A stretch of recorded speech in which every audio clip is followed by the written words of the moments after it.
Yeah, that's a really good question. It is clearly written by and for a Greek audience. And there is, as I said, a sense of alien from the East about the gods who support the Trojans. Like Apollo is alien in many ways, although he's also formidable and half admired.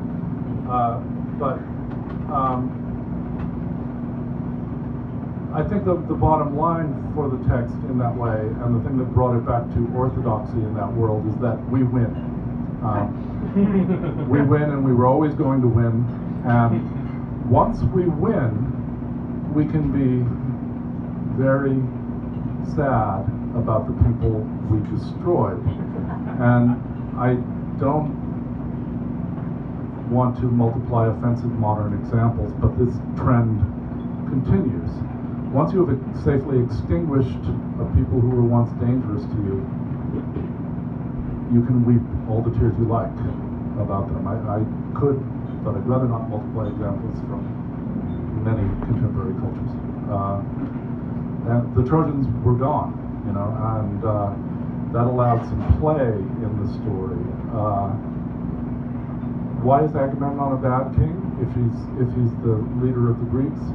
Well, the Greeks seem to have a lot of advantages in the story.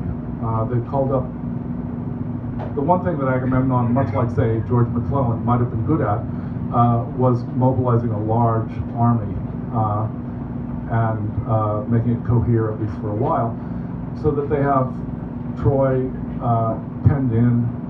The outcome of the war is pretty clear. Even the Trojans' high water mark is not very high. They penetrate the camp for a little while, but they don't burn the ships, which is what they would have to do.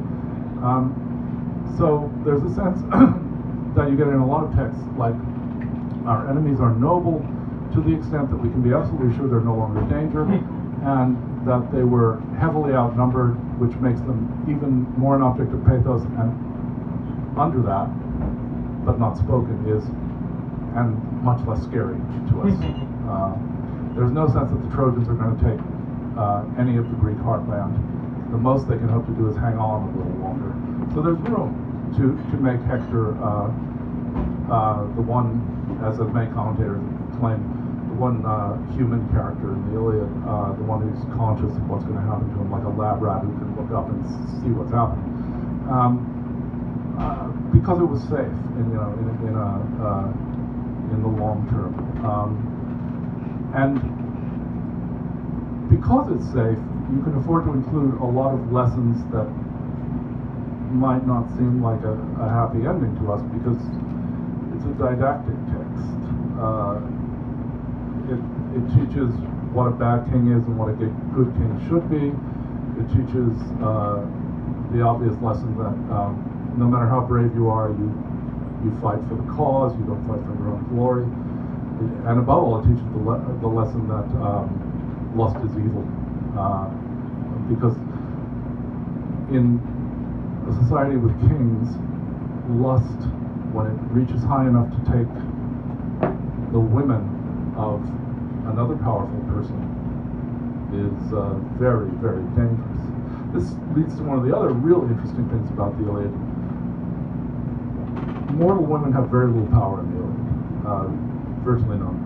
Among the gods, it's a completely different story. I can't fully explain that, but it's a really striking feature of the text. Mortal women practically don't exist. Like a slave woman, or but yeah, the god women are really they have agency. Ultimately, they have to be careful of Zeus, but they definitely have, as they say, a lot of agency, and they're extremely interesting and can be as cruel as anybody else in the book. Yeah, and they're not all cruel in the same way. I mean, Aphrodite is not especially cruel, but she's also not particularly effectual, and those two things are related.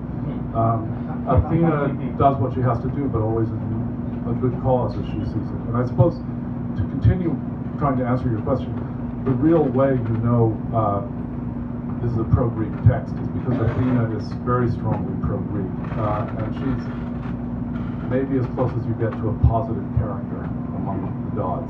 Hera is a little different. Hera has to do double duty as, everybody's unfavorite mother-in-law, and that kind of thing. Just pretend to be yarning. Yeah, but Athena is just beyond strange.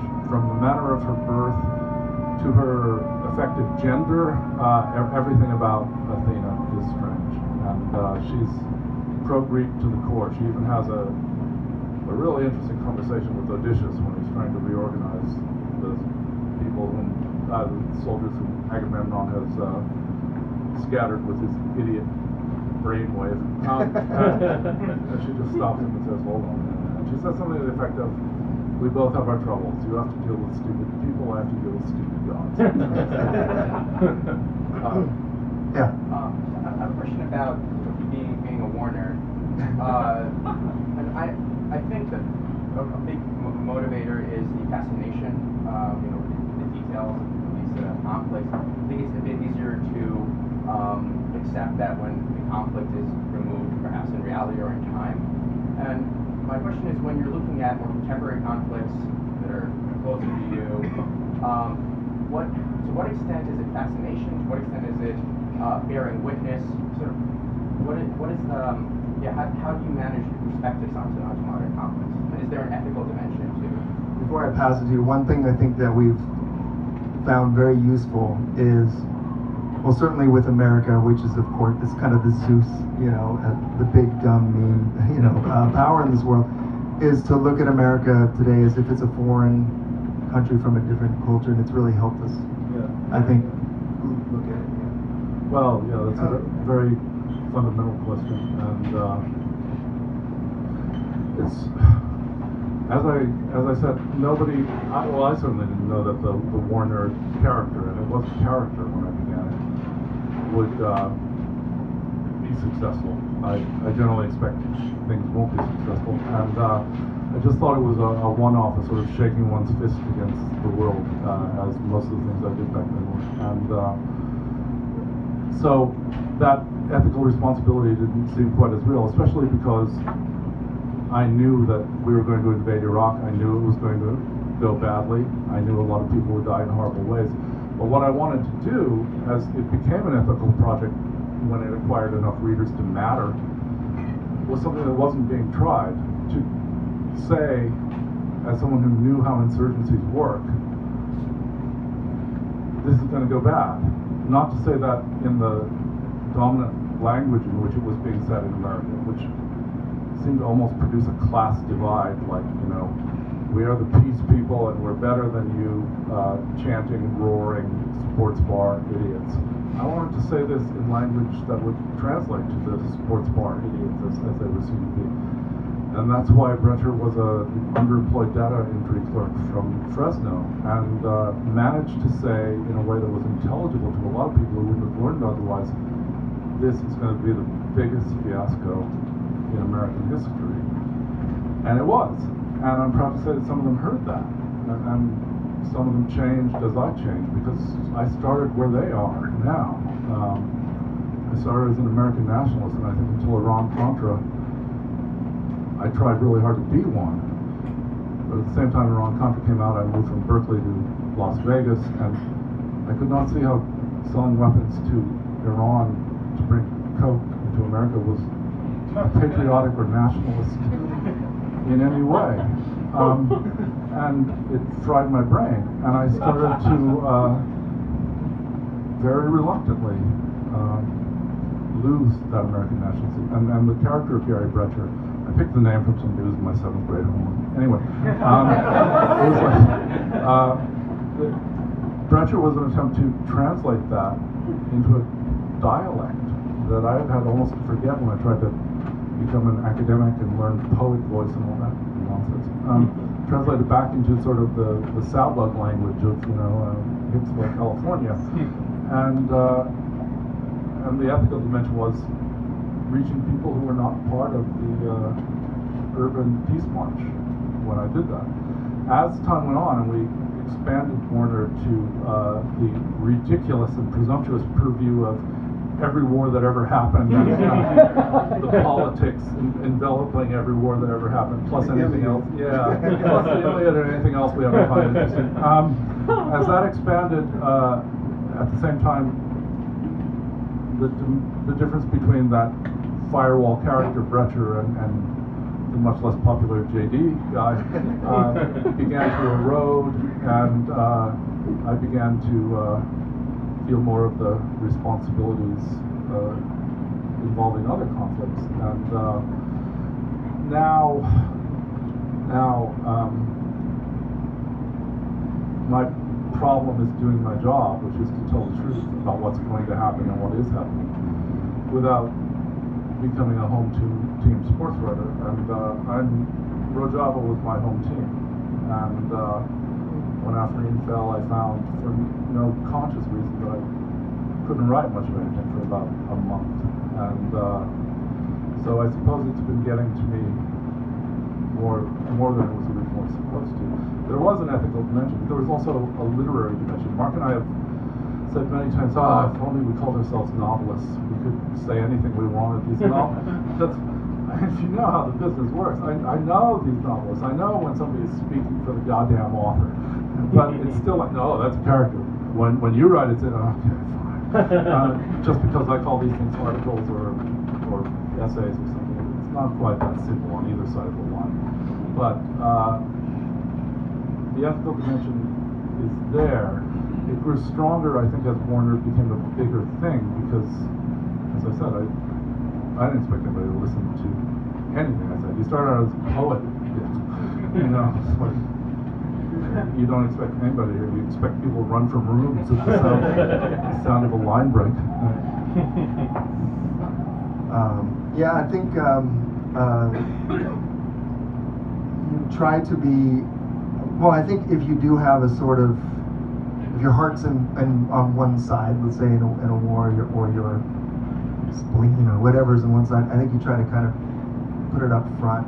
And John always did, for example, with Rojava. I mean, I think almost every article, every episode would talk about his year in Kurdistan and just sort of how that affected him. And so I think it's just important to kind of be upfront about where your first person singular is on the issue. Yeah. Any other questions? Here. Yeah. Hypothetically, if someone came and wanted to option your Iliad for a movie, would that be agreeable? Are you optioned? I absolutely not. I'm the opposite. Would that be agreeable? Do you think that would work, or do you think that would be not work and be a violation and need to be a semi-poetic language work instead? That is what I would call an easy one. If anybody wants to option, if anybody wants to option my Iliad, this is me. I'm ready. I hear South Korea has bought the rights to a translation, which is good. So that should be good. I would really like to see an illustrated edition of South Korea. Any other questions? Yes? Yeah. So, translating the Iliad into modern prose, did you ever consider translating not just the sort of writing style, but the setting? Like, make your translation of the Iliad being, say, a tale between two squabbling Balkan republics or something like that, with the gods being played by, you know, spies and some imperial suzerain like Russia or the United States? Yeah, it's a good question. I consider that very carefully. And my answer is going to disappoint you because it's really crude, but it's what I actually went through. It's like, I don't need to do any of that. I mean, this thing just flows naturally. I've seen a lot of versions of the Iliad, and I looked through them when I was thinking what I could do. And the more I looked at versions which transposed the setting, the more I thought, why should I do that? I don't need to do that. I think it works as is, and at some point you just have to stand by that. Like, as I said at the end of this very brief introduction, I think this works.